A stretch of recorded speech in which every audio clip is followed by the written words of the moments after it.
Welcome back. Now, I just want to give you some tools that are going to help you with saying no. And one of the best strategies is to be preemptive.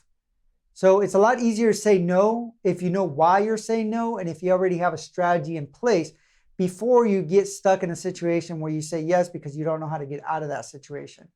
So one of the best things to set as a foundation, to be concrete, to have things in place that you are doing, that you're working towards, to have a reason to say no. And that's why it's so important to have a goal and to have a vision. Another aspect of having that goal and that vision and things that you're working on that makes it easy for you to know why you're saying no to start with is that it also helps you if you express your desires, if your plans and things like that.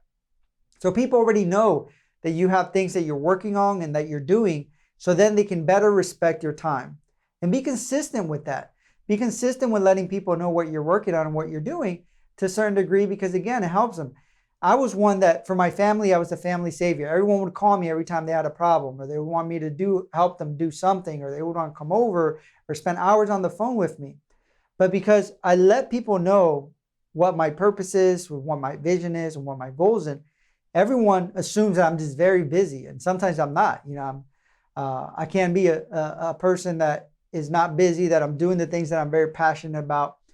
But that's okay, because that is part of my journey. That's part of the things that I want to do. Even if I'm relaxing, it doesn't mean that I'm busy. Relaxing is part of the things that are important to me, to be able to spend that time with my wife, be able to spend that time with my daughter. Before, I wasn't valuing that. So people, when they call me to ask me for feedback or help or whatever it is, they truly value my time now, where before they didn't, because I'm more consistent. They know my vision, they know my plans, they know what I'm working towards, and they respect that more. And they know that I'm going to put my foot down when it comes to respecting that. So that's also very critical. But again, if you can be preemptive and you're going to learn tools and phrases that you can even use, it's going to help you a lot. Another aspect, to block time in your calendar.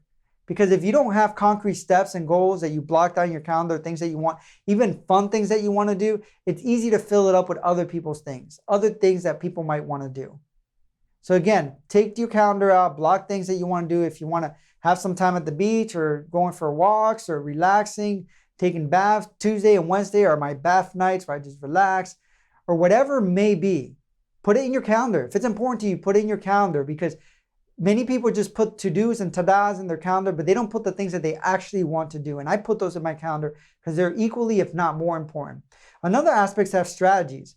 And this is a quick strategy. It's just a 5-part formula for saying no. And these are phrases that you can use. And we're going to give you ample examples of things that you can and say and do. But this formula tells you that, one, you start with a compliment.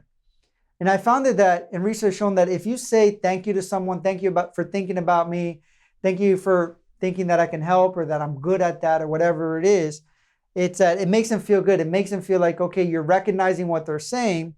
And then give your answer. And again, we'll give you many different phrases that you can say. You might be able to say something like, just right now I can't, I have too many things on my plate, or I'm busy, or whatever it is that you're saying. And then thank them. Again, but thank you thinking about me and trusting me in those situations, or confiding in me, or really wanting me to help and be there for you. And just saying thank you to them for thinking of you, that could be good too. And then encouraging them. Let them know, I'm sure that you'll find somebody that may be able to help, or I'm sure that you have the tools and the knowledge to be able to get through this and really find some strategies that are going to work for you. And sometimes I encourage people, if you do a Google search on that, because people used to call me just to get simple answers. And I used to say, that if you do a Google search on that, it might be a good strategy for you to find solutions to that. And encourage them, let them know, I remember that time that you overcame this, or I remember that time that you came up with a clever strategy and you did this. Encourage them, empower them, make them feel good, let them know that they have the tools to be able to overcome some of the things that they might need help in by themselves, or even possibly someone else. And then change the topic or excuse yourself. So if they want to continue to talk about it, maybe you can strategically change the topic with something that they say. Find different things to talk about to make them feel empowered. Again, coming back to encouraging them, a lot of times what I tend to do is that I tend to bring back a story. I remember when you were going through this, or I remember when this happened, or I tell them a story about something that happened to me and how I found this clever solution or so problem, or how I really learned and how it helped me grow. So change the topic, or even if you can't change the topic or they refuse to change the topic, excusing yourself. oh, I really need to do this, or I really need to get on this, or I need to make a phone call, even if you don't need to make a phone call. Those are things that might be able to help. So again, 5-part formula, and you'll have this formula. So start with a compliment, give your answer to the person. The third thing is thank them again for acknowledging you and maybe some of your skills or the times that you've helped in the past. Encourage them, empower them to see that they can actually do it for themselves, or they might come up with creative solutions if they can't do it for themselves. And then change the subject, again, or find an excuse to excuse yourself if that needs to get to that point. So I'm going to go over some key phrases real quick that you might be able to use. Obviously, this is the formula, the foundation, but when you give an answer, I'm going to give you some things that you might be able to utilize when you need them the most. So the first thing is just to let you know that it's okay to be vague. A lot of people want to give this like big answer and say all these different things, but sometimes by giving this big answer, you complicate things. You might say, well, I just need to mow my lawn. I need to paint. I need to do this. They might say, well, if you help me, I can come over and do that and help you, which might be good. It might work for you, but it might also backfire because if you know the person is non-committal, it might happen that you help them and then they come up with an excuse to not help you. So they're actually using this strategy on you to say no later on. So again, sometimes just being vague and saying, thank you, but I just can't right now. I'm just too busy. I have too many things on my plate. And we'll go over some keywords, but just being vague sometimes is critical.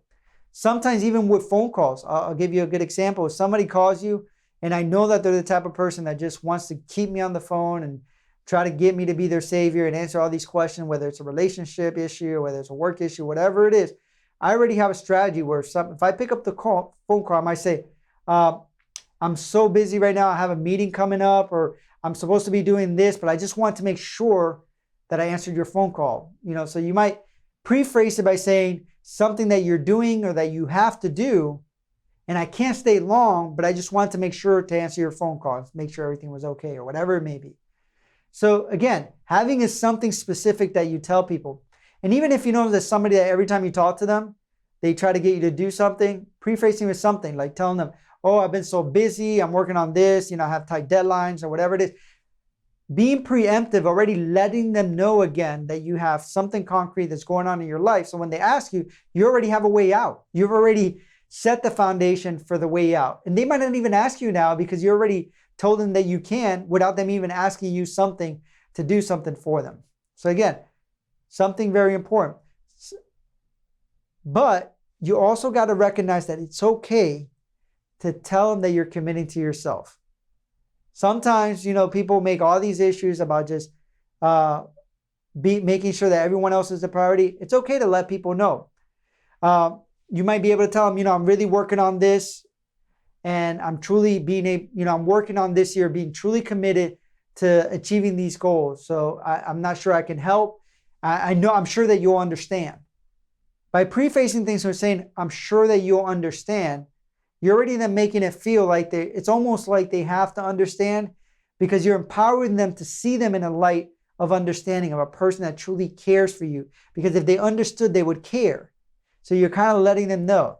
So again, it could be something as simple, I'm truly committing to these goals, or, I'm working with this person and we're both truly committing to doing that this year. So again, it doesn't even have to do about you. Or I've been trying to spend more time with my daughter or my family, and I'm truly committing to that. I'm sure that you'll understand how important that is.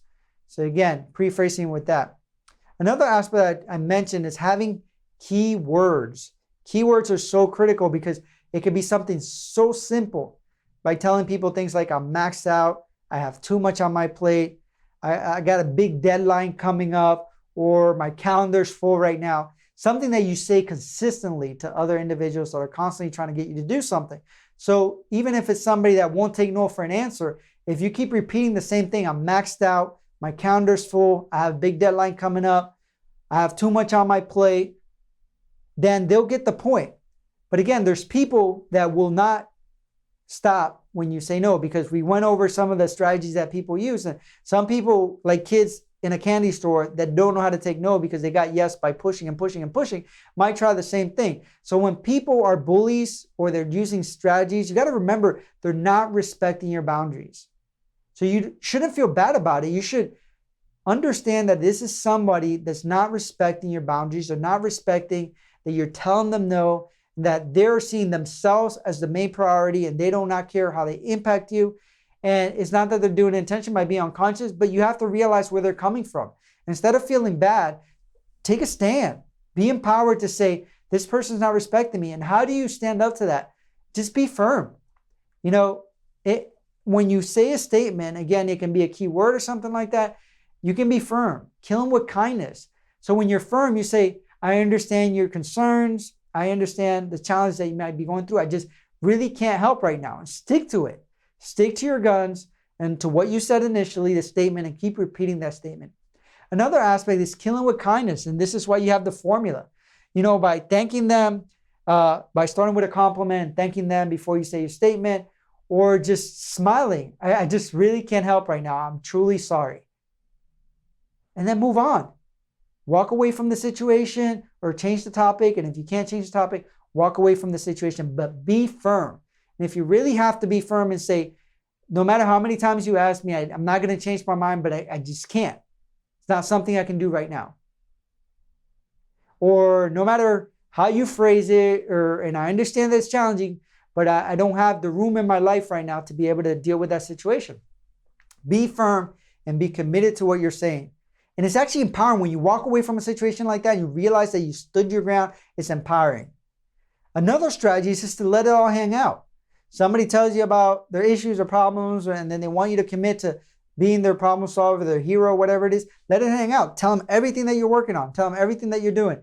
Everything that's filling your plate. And then just say, I just can't.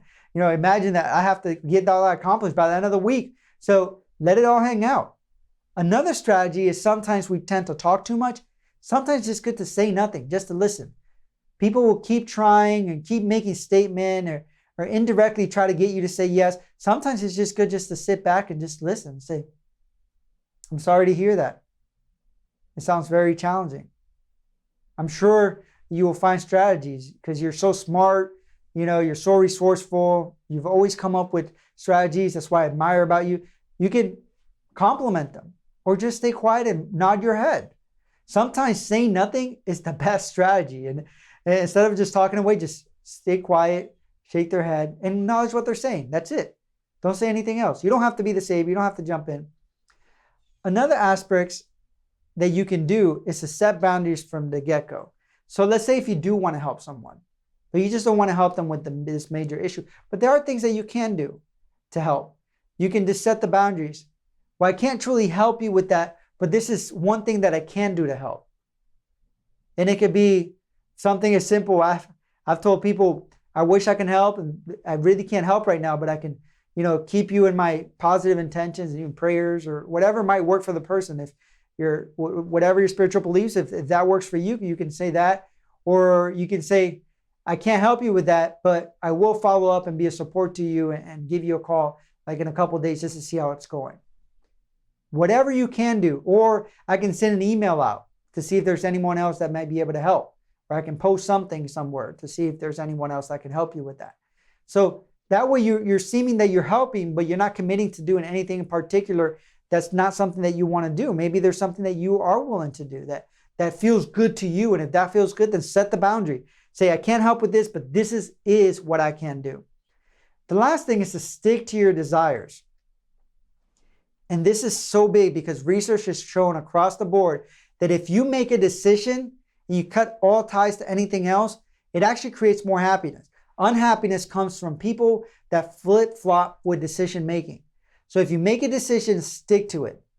So once you say, I can't help, stick to that, no matter what. Obviously, if it's something that you can't help and you figure out that you do want to help, then you can. But really stick to your decisions and be committal to them, because the more that you can do that, the happier you're going to be. And this is not just something I'm saying. Research across the board says that people that make decisions are firm on those decisions and stick to them and cut ties to any possibility of changing that decision, then they are truly happy. Why? Because it relieves a load off of you, relieves the weight off of you. So don't leave room to then change or back down or whatever it is if you're truly committed to sticking to your decisions. And the last thing I'm going to leave you with, don't be overly apologetic. It's okay to make yourself a priority. It's okay to make your family a priority or that time. It's okay to value your time alone. It's okay to value yourself and some of the things that you envision and some of the goals that you have. So you can say, I'm sorry that you feel that way. I'm sorry that you're going through that. But don't apologize and keep saying, I'm so sorry, I can't help you. I really wish I could. I just feel so bad. I feel terrible. It doesn't help the situation. And it actually sometimes in a person's mind might teach them that if they push enough, that you might break because you feel guilty as it is. So you don't have to apologize for being in your power. You don't have to apologize to people for your dreams, for your vision, and for things that you want to commit to. And just remember that. And again, you have a handout that gives you some phrases that you can utilize. Look at them. If you have to memorize some of them, be preemptive. Have them in place so you can use them when you need them. Thank you.